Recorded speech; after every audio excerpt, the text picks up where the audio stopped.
죄책감, 그리고 거기 또 더 심화되어져서 체질처럼 되어진 죄의식, 이건 참 무서운 겁니다.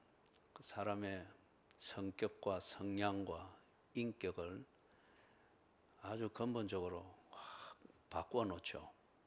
전혀 자기답지 못하게, 처신하고 자기답지 못하게 생활하도록 만드는 중요한 요인입니다. 숨게 만들고 또 가장하게 만들고, 아니면은 외형적인 도덕적 완벽주의를 추구하면서 그 안에서 자기를 숨기고 가장하려고 하고, 그렇기 때문에 그 당사자로서는 평화가 있을 수가 없습니다. 그리고 그가 하는 삶은 결코 자유가 아닙니다. 자기를 감추기 위한 것이고 죄의식으로부터 도피하기 위한 자기 나름의 몸부림이죠. 그럴 때 겉으로 볼 때는 열정적일 수 있습니다.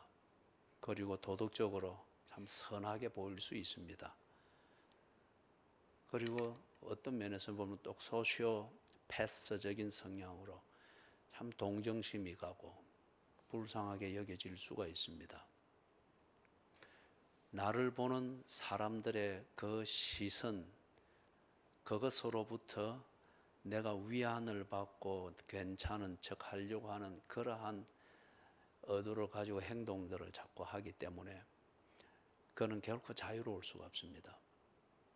결코 자유로울 수가 없고, 그렇기 때문에 자유롭지 못하니까 평화가 있을 수가 없죠. 이게 죄의식이라고 하는 이게 주는 무서움입니다. 나름대로는 집중하여 무언가 집착하여 살게 합니다. 그거는 도피하기 위한 열심이고 도덕적 선이고 자기 방어적인 그러한 웃음이고 뭐 그런 것이기 때문에 그 안에서는 골마가는 거죠. 결코 자기가 누군지를 모릅니다. 죄의식은 무서운 겁니다. 그렇기 때문에 이것으로부터 자유하지 못한다고 하면은, 이 문제를 해결하지 못한다고 하면은 결코 그 인생이 뭘 하든 행복할 수가 없습니다. 그렇기 때문에 심리학이라는 학문에서도 이 죄의식의 문제를 아주 중요한 이슈로 다루고 있습니다. 오늘 우리가 읽은 이 본문에서 볼 때 이 죄의식에 사로잡혀 사는, 이게 그냥 체질이 되어 있는 한 불쌍한 한 여인이 그것으로부터 진정한 자유를 얻게 된 것, 그것을 우리에게 소개하고 있습니다. 죄의식으로부터 자유할 수 있는 것은 좀 선을 행하고 뭐 과장된 행동을 하고 많은 친구를 사귀어서 하루 종일 어디 가도 사람들한테 환영을 받는 그런 어떤 교제, 사회성이 좋은 그런 교제를 한다라고 해서 해결되는 게 아님을 보여줍니다. 이 불쌍한 여인이 그것으로부터 해결할 수 있는 어떤 자원이 있는 것도 아니고 인맥이 있는 것도 아님에도 불구하고 그런 것들을 풍부하게 가지고 있는 사람들이 해내지 못하는 바로 그 죄의식으로부터 자유케 된 것, 그것은 예수 그리스도의 복음을 들음으로부터 시작된 것을 우리에게 가르쳐 주고 있습니다. 그렇기 때문에 그게 복음입니다. 복음, 무엇이 복된 소식이죠? 문제를 해결하는 내용입니다. 그리고 내가 못하던 그것을 해주는 것입니다.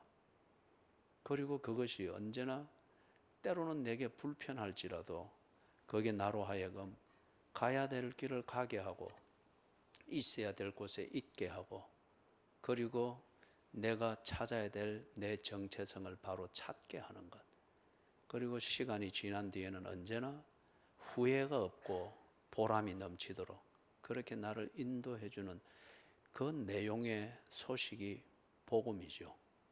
그죠? 우선 듣기 좋고 재밌는 그 소식이 아니라, 그래서 이 여인이 예수를 만나면서 예수로부터 이 복음을 들었습니다. 그리고 그것을 새겼습니다. 그런 뒤에 이 여인이 진정한 자유를 누리게 됐습니다. 죄의식으로부터 벗어나게 됐습니다.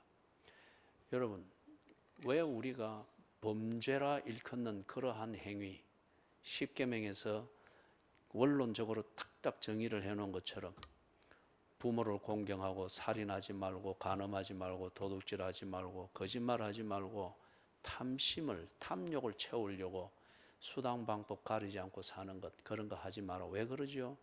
그런 행위가 우리의 의식을 만들기 때문에 그런 거죠. 여러분, 남들이 다 싫어하고 법이 금지하는 것을 하고 나면, 그 행위를 하고 나면은 우선 그렇게 해서 내가 원하는 것을 우선 얻었을지 모르지만은, 그러나 우리의 마음이 그때부터 늘 죄 지은 자의 가책과 심한 범죄를 했으면은 불안과 염려로 어찌할 바를 모릅니다. 얻은 게 아니죠. 눈에 우선 급한 걸 얻기 위해서 내가 한 그 일로 인해서 내 영혼이 번민에 휩싸이게 될 때 나는 모든 것을 잃은 겁니다. 예수님께서 말씀하셨던 것처럼 온 천하를 얻고도 그 목숨을 잃으면 무슨 소용이 있느냐. 정말 그 유치원생들도 알 수 있는 그 말씀을 우리에게 하신 것은, 우리가 유치원생에 해당되는 자식을 키우면서도 우리는 내가 생각하는 온 천하를 얻기 위해서 내 목숨을 기꺼이 버리는 이 어리석음을 저지르며 산단 말이에요.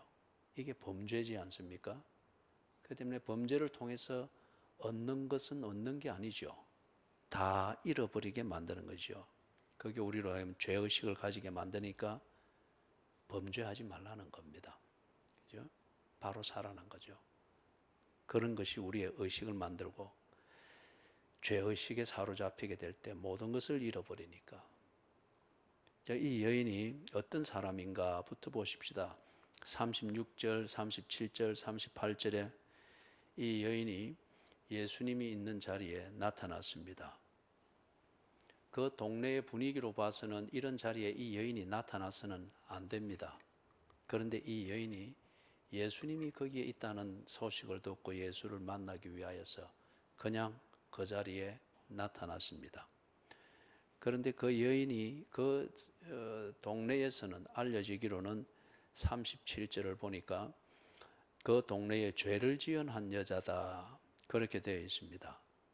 그리고 저 밑에 43절에 보니까 예수님이 비유를 들면서 많이 탕감을 받은 자다, 이런 걸 볼 때에 이 여인은 그 동네에서 아주 죄인으로 낙인이 찍히고 죄인으로 취급을 받는 사람이고, 자기 자신도 나는 그런 죄인이다라는 자의식 속에서 사는 여자인 게 분명합니다. 이 당시에 이런 식으로 대놓고 죄인으로 낙인 찍고 죄인 취급하고 본인도 자기 자신의 정체성을 죄인으로 알고 사는 사람은 장녀와 같은 사람입니다. 그럼 이 여자도 와서 향유를 붓고 하는 걸 보니까 그 향유는 언제나 이 장녀들 방에 준비가 되어 있습니다. 그래서 손님이 오면은 이 향유를 가지고 분위기를 잡고, 그리고 손님의 몸을 씻겨주면서 그리고 지 할 일을 합니다. 그런데 이 여인이 죄를 지은 한 여자다, 알려진 여자인 걸 볼 때 이런 직업을 하면서 직업을 가지고 사는 사람입니다. 그 당시에는 지금 현대처럼, 현대의 이 사회처럼 자신의 즐거움을 위하여서 또는 자신의 어떤 욕정을 위하여서 먹고 사는 문제가 또 포함이 되겠지만은, 거기에 자신의 욕구, 육체적 욕구를 채우고자 하는 것, 어떤 이런 것도 같이 맞물려 있죠. 그런데 예수님 당시에는 장녀라 일컫는 이 여자들이 꼭 그런 것만은 아닙니다. 여자는, 유대인 사회에서 여자는 사람 취급을 못 받았습니다. 거기다가 보호해주는 사람, 남편이든지 부모가 없으면은 그야말로 약자 중에 약자입니다. 먹고 살 길이 없습니다. 그렇기 때문에 장녀의, 지금 우리가 일컫는 그 단어로 장녀의 일을 한다, 이것은 그 당시 사회에서는 그런 여자들에게 있어서는 하나의 직업입니다. 먹고 사는 아주 일상적인 직업입니다. 그렇지만은 또 율법이라는 이게 지배하는 유대 사회다 보니까 철저하게 죄인으로 취급을 받았습니다. 어쩔 수 없이 그렇게 사는 경우가 허다한 사회였습니다. 그래서 어찌됐든 이 여인이 어떤 연유에서든 그렇게 취급을 받고 있고 자기 자신도 그렇게 알고 자기 정체성이 그렇다고 생각이 됩니다. 그런 것 때문에 이 여인이 뭘 하든지 자기의 의식이 그렇기 때문에 이 여인은 죄라고 하는 이 굴레에서 벗어나지를 못합니다.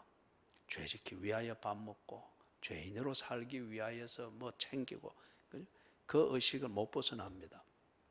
39절을 봅니다. 이 식사를 예수님을 식사에 초대한 이 주인인 바리새인이 더 보고 자기가 초청한 것에 대해서 실망을 합니다. 예수가 대단한 선지자인 줄로 그렇게 알고 그렇게 초청을 했는데 이 단순한 문제를 예수가 해결을 못한단 말이에요. 정말 선지자답지 못한 처신을 하고 있단 말이에요. 이 동네에 다 알려져 있는 저 여인이 와서 자기 하는 직업에 몸에 배어 있는 대로 예수께 하고 있는데 향유를 붓고 뭐 이리 하고 있는데, 그런데 저희 선지자라고 하면은 저런 걸 알아야 되는데, 그 다음에 선지자로서의 어떤 도덕적인 수준이 있고 평상시 정갈한 삶이 있다면은 저 장녀가 와서 손님 대하듯 저렇게, 거기에 이제 장녀들이 손님에 대해서 분위기를 만들고 유혹을 하는 그러한 단계단 말이에요. 그런데 선지자나 되면서도 저걸 모르나? 보통 사람일지라도 그냥 정상적인 도덕심을 가지고 산다면 자기 관리를 할 수 있는데 선지자라면서도 저게 안 되나? 어쩌면 저 사람이 선지자, 겉으로는 선지자 노릇을 하면서 안으로는 여자들과 뭐 저런 것을 늘 즐기는 것 아닌가? 이런 추측을 던지는 겁니다. 지금 그 현장을 보면서. 자, 그런데 이 바리새인이 이 여자를 보며, 그리고 이 여자가 예수께 하는 그 행동들, 이것을 이해하고 판단하는 관점이 예수와는 전혀 다릅니다. 이 바리새인은 그 사회에서 통하는 어떤 법이든지 도덕적 규범이든지 그 상식을 가지고서 이렇게 봅니다. 그렇지 않습니까? 어느 사회든지 간에 이리 하면은 죄인이고, 이리 하면은 우리 편이고, 이리 하면은 나무 편이고, 그런 판단하고 구분 짓는 그 사회 통념의 기준이 있지 않습니까? 그게 꼭 옳고 진리다라고 말할 수는 없습니다. 그 사회의 분위기입니다. 이 바리새인은 그 율법이 지배하고 있는 유대교가 만든 그 사회의 통념을 가지고 자기들과 다르게 하는 것은 다 죄인이고 자기들과 맞게 하는 것은 다 옳고 의로운 것으로 보는 이 통념에 사로잡혀서 이 여자가 하는 그 행동을 그렇게 단정 지어버렸습니다. 참 위험한 사회죠. 그리고 이런 시선과 이런 판단 앞에서 늘 내가 어디 서야 되나 뭘 해야 되나 결코 그는 자유할 수가 없습니다. 그런데 지금 예수님은 이 여인이 하는 것을 달리 보고 있습니다. 이 여인의 진심을 보고 있습니다. 내가 진심은 고상하지만은 이 진심을 표현하는 방식은 그 사회 눈으로 볼 때 어설프고 죄인의 행동처럼 비춰줄 수 있습니다. 그렇기 때문에 나의 진심을 보아준다는 그 사람이 그렇게 귀한 겁니다. 그죠?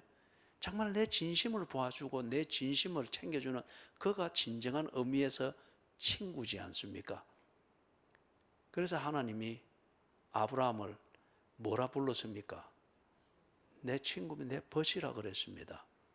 예수님도 그러한 의미로서 자기의 제자들, 자기의 사람들을 이제는 내 종이 아니고 내 친구라 한번 그렇게 표현한 적이 있죠. 내 진심을 보아주고 내 진심을 가지고 내가 하는 어설픈 행동을 그 가치를 봐주고 존중해 줄 수 있는 것, 그가 진정 친구죠. 그래서 친구는 나이로 따지는 문제가 아닙니다. 친구는 이런 교제의 진정성으로 따지는 거죠. 그래서 예수님은 지금 이 여인이 하는 것, 창녀가 하는 행동으로 보지 아니하고 살 길을 찾는, 그러나 기회가 없는 이 한 여인의 진심, 그것을 뚫어보면서 보고 있습니다.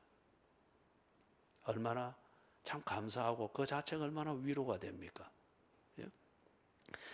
40절에서부터 43절, 여기에서 예수님이 비유를 들어서 이 바리새인에게 설명을 해줍니다.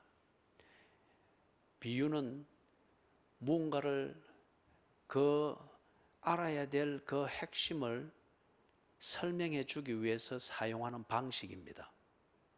그렇기 때문에 여러분은 비유 그 자체를 두고서 이거는 이거고 저거는 저거고 끼워 맞추기식의 그러한 성경 읽기를 몸에 익혀서는 안 됩니다.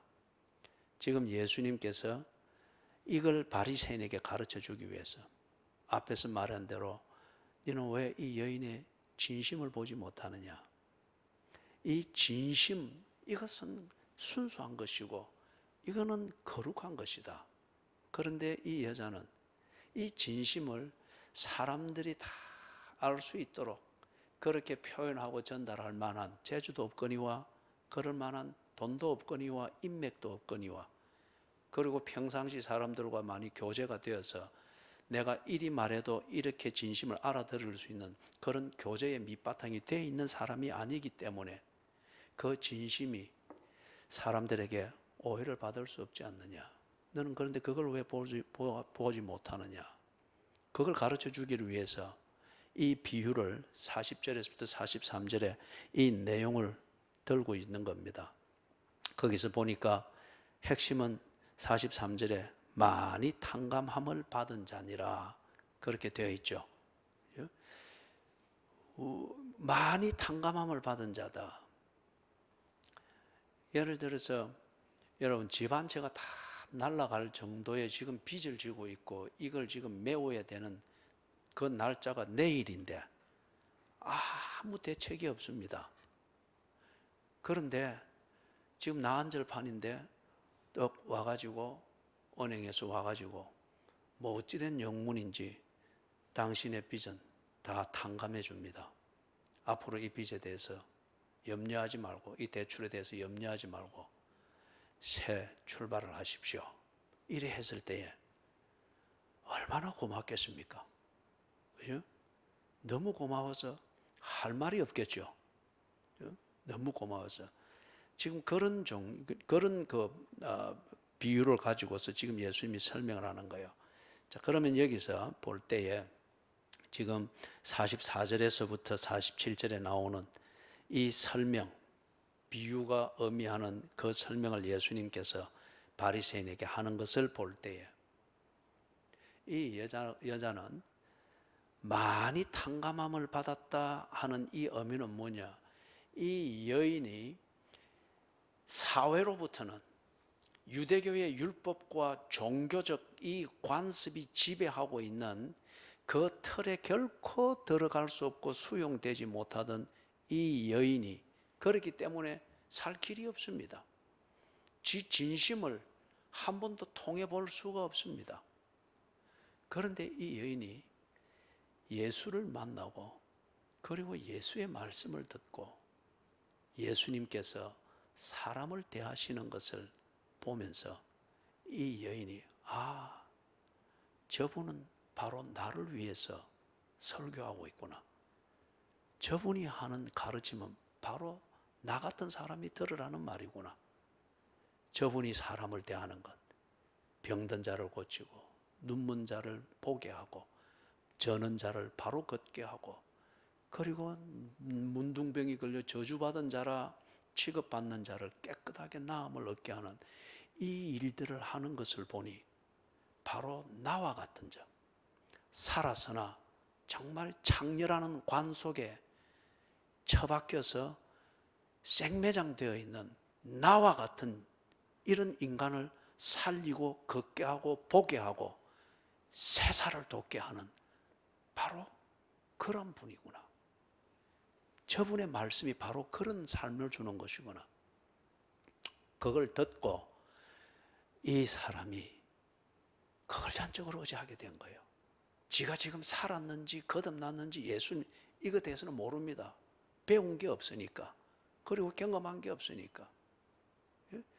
여러분, 내 머리에서 뭔가 논리적으로 조각이 탁탁탁탁 맞춰져서 그래서 그렇지, 내 머리가 납득이 되고 하는 그것으로서 내 인생이 살아났고 내 삶이 그거 아니잖아요. 내 머리는 그리 가지만은 문제는 우리의 영혼이지 않습니까? 우리의 마음이지 않습니까? 내 머리로는 용서해야 된다 하는 것을 알고 그리 하려고 애는 쓰지만은 내 마음은 분노에 떨지 않습니까? 네가 나를 속여? 네가 감히 나의 사랑과 진심을 이런 식으로 배신해? 그죠? 내 머리로는, 내 기도한 내 입술은 용서해야 된다. 내가 알고 있는 성경 지식은 나로 하여금 그를 용서해야 된다. 참아야 된다. 오늘을 참으면 내일이 행복할 것이다. 머리로는 이해가 되고 그렇게 하고자 합니다. 그게 옳은 것을 압니다. 그러나 내 영혼은 그게 안 받아들여지잖아요. 사람이 안 바뀌기 때문에 그렇습니다. 논리 하나가 바뀌고 이론이 바뀌어진다고 해서 내 삶이 바뀐 건 아닌 거 우리가 살면서 경험하잖아요. 그렇기 때문에 우리는 언제나 가장하면서 삽니다. 그죠? 내 머리로 납득되는 것 아니면은 정으로 얽매인 이 코드가 내게 주는 뒤에 네 그러다고 후회한다. 더 큰 후회한다. 그것에 매여 가지고 참으려고 하고 괜찮은 척 하려고 하나 내 영혼은, 내 마음은 그게 용납이 안 되잖아요. 이게 바뀌어야 됩니다. 이게 바뀌어야 됩니다. 내 머리를 바꾸고 어떻게 정에 매여서 꾹 참게 하는 것, 이거는 종교적 행위로도 어느 정도 할 수 있고 돌을 닦아서도 할 수가 있고 좋은 책을 읽어서도 할 수 있고 좀 많이 배워서 많은 지식을 가지고서 나를 가장하고 여러 가지 화장품을 화장대 놓고 이거 발라보고 저거 발라보고 하듯이 그리 할 수 있습니다.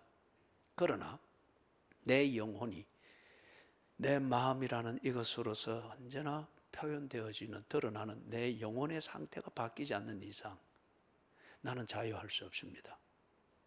그런데 이 여인이 직업을 바꾼 것도 아니에요. 손님이 다 많이 몰려드는 이것도 아니에요. 그리고 누군가 한쪽에서 내 친구가 되어주는 사람이 생겼다. 자원봉사자들을 만나가지고 뭔가 나를 좀 내 입장에서 내 얘기를 들어주고 늘 들으면서 괜찮다 괜찮다 해주는 칭찬이 쏟아주는 한쪽에 교제가 생겼기 때문이다. 이것 때문에 일이 바뀐 게 아니었습니다. 이 여인이 지금 영혼이 바뀐 거예요. 마음이 바뀐 거예요. 배운 것은 많지 않기 때문에 생각으로 지금 바뀐 게 아닙니다. 생각이 지금 바뀐 게 아니에요. 이치를 따져서 이래 해야 되겠구나 이게 아니에요. 도덕적 변화가 아니에요. 영혼이 바뀌었습니다. 그것은 예수를 만난 때였습니다. 예수님을 들었던 때였습니다. 예수님이 하는 일을 보고 그리고 그게 그리 하면서 마태복음에서 예수님이 그러지 않죠. 수고하고 무거운 짐진 자들아 다 내게로 오라. 보니까 지가 장녀가 아니고 수고하고 무거운 짐진 자인 거예요. 장녀로 살고 있는 수고하고 무거운 짐진 자인 거예요. 그 짐을 내가 감당할 수 없어서 나는 사회가 기회를 안 주니 장녀라는 이것으로서 수고하고 무거운 짐을 감당해 보기 위해서 버겁게 살아가고 있는 자기 자신인 거예요. 그런데 예수께서 보여주시고 들려주시고 그렇게 검증하게 하면서 부르는 거예요. 수고하고 무거운 짐진 자들아 다 내게로 오라. 장녀도 내게로 오라. 기회를 잃은 자도 내게 오라. 사회로부터 죄인으로 매도되어져서 사회적 감옥에 갇혀 사는 너희도 내게로 오라. 내가 너희를 쉬게 하리라. 자기를 두고 하는 말이에요. 이걸 들으면서 이 여인이 영혼이 확 열려버린 겁니다. 예수를 절대적으로 의존하면서, 그죠? 절대적으로 의존하면서 영혼이 확 열려버린 겁니다. 손님을 의지할 때는 거래하는 의지였습니다. 그래서 지가 원하는 돈을 얻기 위해서 모든 것을 다 제공했습니다. 그런데 그렇게 해서 결코 자유하지는 못했습니다. 예수의 말을 듣고 예수를 만나면서 예수를 전적으로 의지하게 됐습니다. 손님을 의지하던 여기에서 예수를 전적으로 의지하는 이때예요. 손에 잡히는 돈은 없으나 돈을 얼마든지 있든 없든 자기답게 살 수 있는 영혼이 확 풀려버린 거예요. 영혼이 바뀌어버린 거예요. 마음이 정리가 딱 돼버린 겁니다. 지금 이걸 비유에서는 많이 탕감받은 자라 이렇게 말을 하고 있고 44절, 47절에서는 44절에서부터 47절에서는 이 여인이 하는 그 행위의 진실이 무엇인가를 이 바리새인에게 설명하고 있는 거예요. 생각과 종교적인 지식과 또는 성경의 어떤 그런 어떤 지식을 가지고서 그 지식의 조합을 가지고 요만큼은 하면 되고 요만큼은 하면은 뭐 손해를 보고 요래요래 따져가면서 그리 할 때에 그 사회적 관점과 그 종교의 틀로서 볼 때는 뭔가 뭐 아무 흠잡을 데가 없습니다. 매끈합니다. 그런데 그의 영혼은 늘 계산과 이것을 벗어나지 않기 위해서 자기 관리를 하고 자기 것을 챙기는 데서 늘 쪼잔한 거예요. 그런데 44절에서 47절에 이 비교가 아주 극과 극이지 않습니까? 이 여인이 하는 건 지금 뭡니까? 영혼을 쏟아놓고 있습니다. 그죠? 계산이 아닙니다. 머리에서 나오는 종교적 헌신이 아닙니다. 의무감을 채우기 위한 그러한 일시적 헌신이 아닙니다. 이것은 그야말로 사랑입니다. 예수께 그의 사랑을 다 바치고 있습니다. 손님에게 다 계산적으로 바치던 사랑을 영혼을 열고 예수께 다 바치고 있습니다. 이게 진정한 교제지 않습니까? 이게 진정 만나야 될 관계지 않습니까? 그렇죠? 여러분, 이걸 이 바리새인의 종교적 눈으로 볼 때에 이 여인이 하는 것은 광신도처럼 보입니다. 그리고 저녁을 대접하는 이 바리새인의 계산되어진 이 경제적 관점에서 볼 때 이 여인이 하는 것은 너무 지나칩니다. 이래서 얻을 게 뭐가 있나? 있는 것 다 썰어주지. 그리고 바리새인이 가지고 있는 그 사회에서 자기의 신분을 유지하고 자기 위치를 찾으려고 하는 이 자존심, 이 자존심의 관점에서 볼 때 이 여인은 오히려 예수를 만나고 사람 아닌 것처럼 그렇게 사는, 왜 예수를 저런 식으로까지 섬기지? 그렇게 보며 비아냥거릴 만한 그런 모습으로 보입니다. 여러분, 이거는 그럴 수밖에 없습니다. 둘 다 관점이 다르기 때문에. 그렇죠? 하나는 지 계산으로 사는 관점이고 하나는 지 진심으로 사는 관점입니다.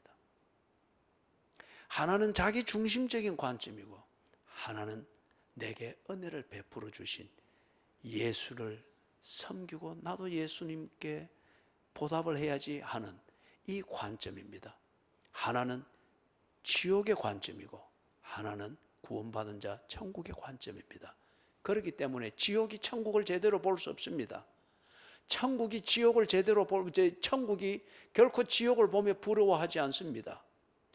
천국에서 서로 섬기며 그렇게 하는데 발을 씻겨주는 이것이 지옥에서 볼 때는 저기서 저렇게 비빌거리며 살 것 몰라 저기 있나, 그렇게 비아냥거림의 대상이 될 수밖에 없습니다. 그죠? 지금 예수님께서 44절에서 47절 바리새인과 이 여인이 그렇게 극명하게 다른 것을 보여줍니다. 이 여인은 지금 자유합니다. 이 바리새인은 자기 종교에 갇혀 있습니다. 이 여인은 지금 사랑하는 자유를 누리고 있습니다. 그러나 이 바리새인은 여전히 거래를 만들기, 내게 유익이 되는 거래를 만들기 위해서 종교적인 사랑을 팔고 있습니다. 이 여인은 지금 섬기는 평화를 누리고 있습니다. 그러나 이 바리새인은 내가 원하는 것을 얻기 위하여서 헌신을 계산적으로 팔고 있는 긴장에 매여 있습니다. 사랑하는 여러분, 정리를 해보면은 내가 정말 자유하다고 하는 것, 다시 말해서 내가 정말 구원받았다, 자유하다, 내 영혼이 드디어 나답게 살 수 있도록 내 영혼이 자유하다. 이 증거는 뭘까요? 사랑하는 것입니다. 자유한 자만이 사랑할 수 있습니다. 사랑은 계산이 아니고, 사랑은 거래가 아니고, 사랑은 결코 유혹이 아니고, 이 여인이 이전에는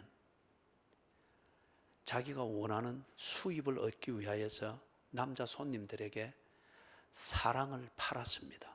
그때 말하는 사랑은 진정한 사랑이 아니죠. 감각적이고 육감적인 그러한 만족을 나누는, 그걸 사랑으로 여겼던 거죠. 오늘 이 시대가 온통 그렇게 타락해 가는 것처럼 그때는 이 여인이 자유하지 못했습니다. 겉으로 볼 때는 밤새도록 자유를 누리는 것처럼 사랑이라는 이름의 어떤 유혹을 팔고 있었습니다. 그러나 결코 그는 자유가 아니었죠. 그건 사랑이 아니었기 때문에. 그런데 지금 예수를 만나고 난 뒤 이 여인은 진정으로 예수를 사랑하고 있습니다. 진정으로 자기의 진심을 예수께 보여드리고 있습니다. 진심을. 이 여인이 지금 자유합니까? 강요당하고 있습니까? 이 여인이 지금 예수께 하는 것은 어무감입니까? 자유한 것입니까? 이 여인이 지금 예수께 하는 것은 내가 원하는 그것을 얻기 위하여서 사랑을 팔고 있는 겁니까? 아니면 예수를 향한 자신의 진심을 예수께 고백하고 보여드리는 자유를 누리고 있습니까?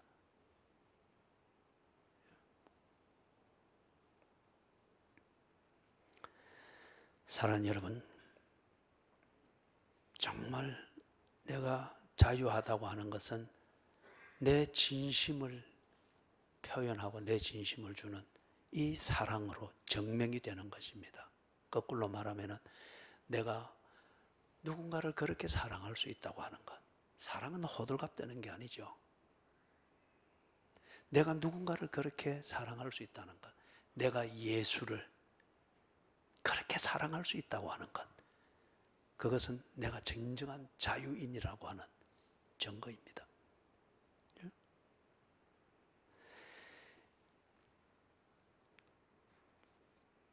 이 여인이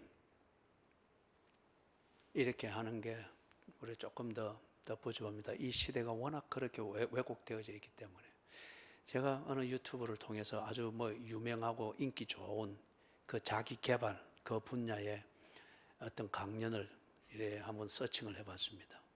그래서 이름만 대면 여러분도 혹 이 중에는 알 수 있는 분일 수 있는데 사람들이 꽉 찼어요. 그리고 아주 재미있게 강연을 해요. 그래 하는데 그 주제는 그겁니다. 마지막으로 강연을 마치면서도 그래 하는 게 딱 이렇게 하라는 거예요. 그러고는 이렇게 탁 두드리면서 자기 자신을 위로하라는 거예요. 그러면서 말을 따라하세요 하니까 참 밝게, 재밌는 강연 등 끝이니까 밝게, 괜찮아, 나는 괜찮아, 자기 이름을 또 부르면서 너는 잘하고 있어, 나는 괜찮아.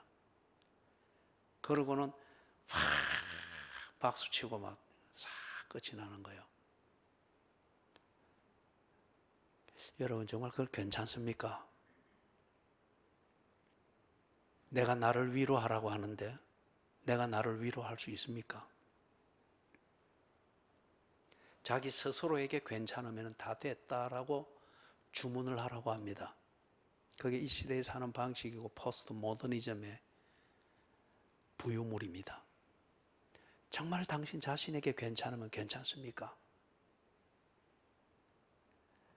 당신 자신이 괜찮다 하는 그 어떤 뻔뻔함을 가지면은 당신 부부 관계는 괜찮은 겁니까? 당신 가정은 그렇게 해서 세워지는 겁니까? 좀 더 근본적으로 내가 할 것, 이 바리새인처럼 나는 내 할 것 다 하고 있어. 나는 괜찮은 사람이야. 나는 괜찮은 교인이야. 그리 하면은 하나님도 당신을 괜찮다고 지금 그렇게 하고 있을까요? 이 여인은 그 뻔뻔함으로 나간 게 아니에요. 내가 원하는 것을 얻기 위해서 손님을 유혹하듯 그러한 몸의 배에 있는 직업적 방식으로 예수께 나간 게 아니에요.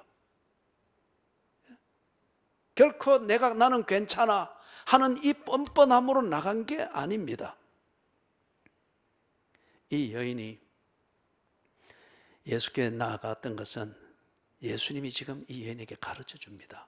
왜냐하면 이 여인이 배운 게 없기 때문에. 그 당시 특별한 경우가 아니고는 여자는 사람 취급을 못 받았습니다. 그렇기 때문에 배운다고 하는 것, 이거는 아예 감각조차가 없는 거예요. 뭐 학교 가서 못 배운다고 해서 사람이 지식이 안 트이고 머리가 안 트이고 그런 거 아니지 않습니까? 단지 남이 알아들을 수 있는 논리와 설득력으로 그렇게 정리해서 그게 안 될 뿐이지, 그게 부족할 뿐이지, 그죠? 지혜를 못 가지고 이게 아니잖아요. 이 여인이 내게 일어난 이 변화, 근본적인 변화, 글자 몇 개 배웠다고 해서 터득할 수 없는, 그러나 그것을 일자무식인 이 여인이 그게 터득이 되어져 있고 변화가 지게 일어나 있단 말이에요. 그러나 이 스스로가 이게 뭔지를 모릅니다. 그러나 자기는 그렇게 자유와 평화를 누리며 살고 있는 거예요. 이게 무엇인지를, 그게 뭔지를 본인이 모르고 본인이 설명할 수 있는 설득력이 없다 보니 이 바리새인, 아무것도 아닌 이 바리새인, 헛개비 같은 이 바리새인, 종교적인 매너만 몸에 새겨져 있을 뿐 진심이 무엇인지를 모르는 이 바리새인, 이 바리새인에게 여전히 창녀로서 죄인으로 취급받고 있는 이 여인에게 예수께서 가르쳐주고 있는 거예요. 그게 48절, 49절, 50절입니다. 이 여인에게 일어난 일이 무엇인가를 가르쳐주고 있습니다. 이에 여자에게 이르시되 네 죄 사함을 받았느니라. 네 죄 사함을 받았느니라. 그리고 50절에 예수께서 여자에게 이르시되 네 믿음이 너를 구원하였으니 평안히 가라 하시니라.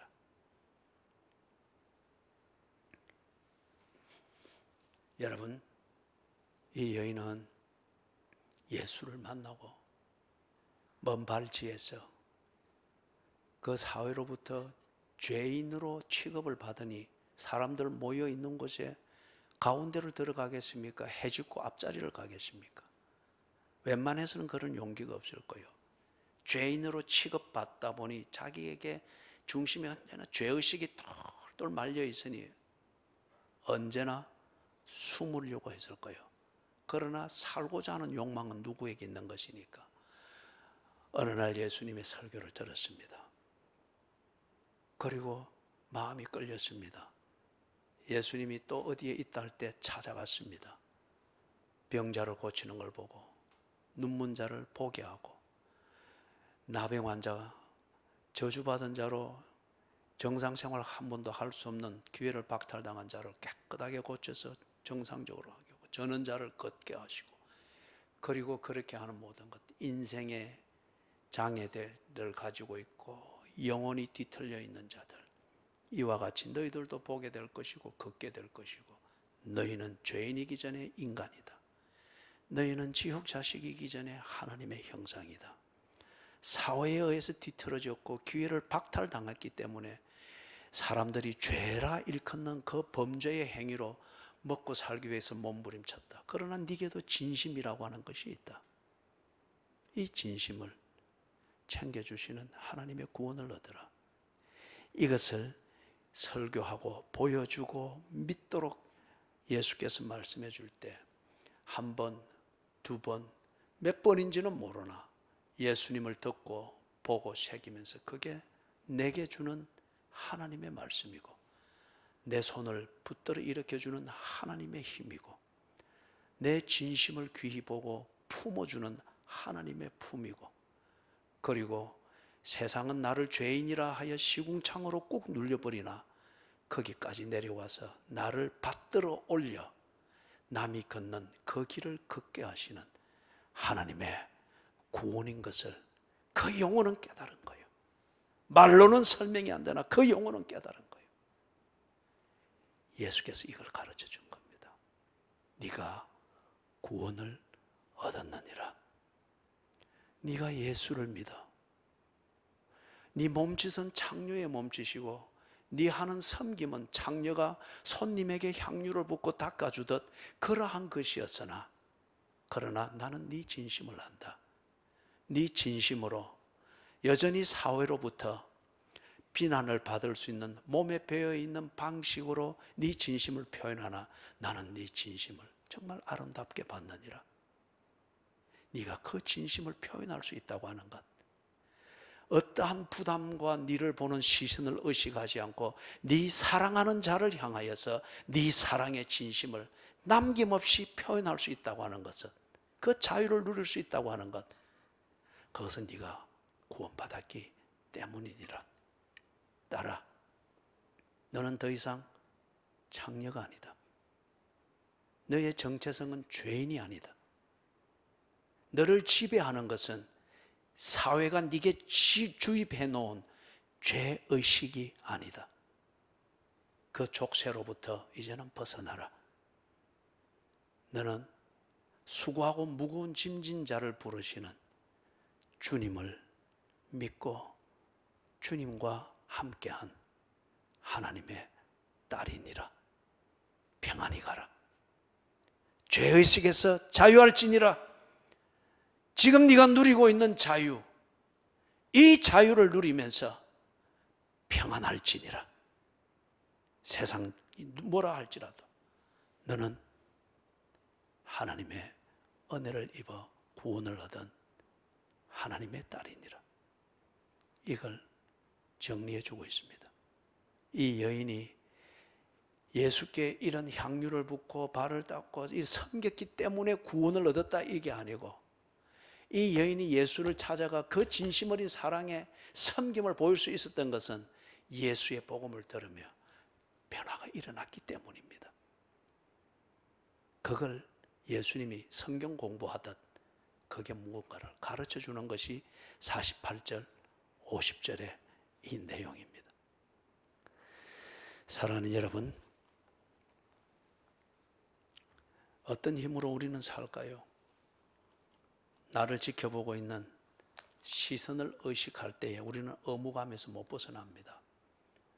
그리고 그 시선으로부터 나를 보호하려고 할 때 우리는 도덕적인 위선으로 나를 관리합니다.